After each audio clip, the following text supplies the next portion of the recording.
menyelesaikan tugas tambahan dari UTS dengan mata kuliah geolistrik. Di sini saya mengambil judul paper yaitu Identification of Hydrothermal Aquifer Zona Using Geoelectrical Method in Kaloling Sinjai District. Yang pertama itu pengenalan daerah penelitian terlebih dahulu. Penelitian ini dilakukan di Kaloling, Kabupaten Sinjai, Sulawesi Selatan. Daerah ini terkenal dengan potensi sumber daya air yang melimpah, namun belum dimanfaatkan secara optimal. Studi ini bertujuan untuk mengidentifikasi zona aquifer hidrotermal menggunakan metode geolistrik guna memahami karakteristik dan distribusi air tanah di wilayah ini. Yang kedua, geologi daerah penelitian ini yaitu terletak di Kabupaten Sinjai, Sulawesi Selatan. Secara geologis, wilayah ini didominasi oleh batuan vulkanik dan sedimen. Batuan vulkanik terdiri dari lava, tuff, dan reaksi. Sementara batuan sedimen umumnya berupa batu pasir, batu lempung, dan konglomerat. Formasi batuan di daerah ini terbentuk pada tersier hingga kuarter. Struktur geologis yang berkembang meneliti patahan, dan kekar. Kompleksitas struktur geologi ini berpengaruh pada kondisi hidrogeologi di wilayah ini. Selanjutnya ada konsep hidrogeologi. Yang pertama ada aquifer hidrotermal, kedua sumber air panas, dan karakteristik aquifer.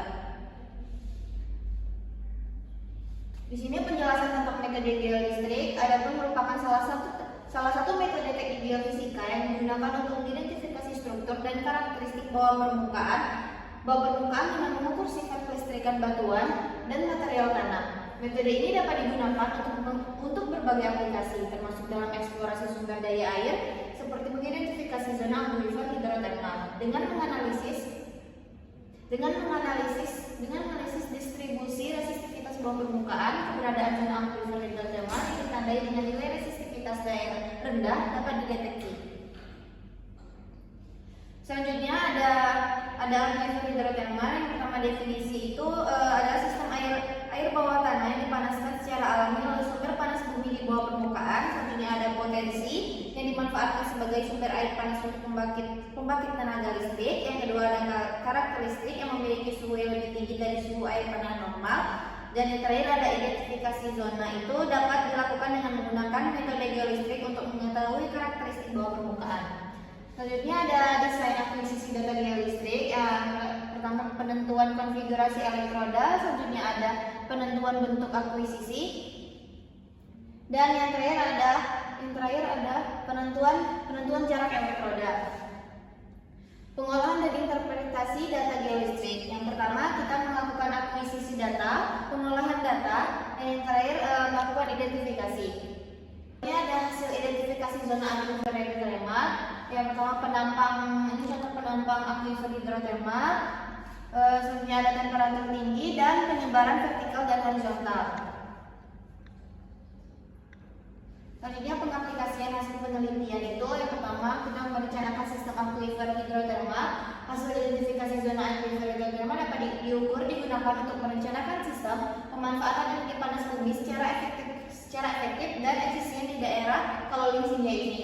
Yang selanjutnya ada pengembangan sumber daya air panas. Dapat membantu mengembangkan sumber daya air panas untuk keperluan seperti pemancingan, pemandian, dan penggunaan langsung lainnya. Selanjutnya ada evaluasi potensi geotermal. Penelitian ini dapat memberikan masukan berharga untuk mengevaluasi sumber daya geotermal di wilayah Kaloling Sinjai dapat dimanfaatkan secara optimal. Adapun kesimpulan dari presentasi saya kali ini yaitu studi ini berhasil mengidentifikasi zona aquifer hidrotermal di Kaloling, Kabupaten Sinjai menggunakan metode geolistrik.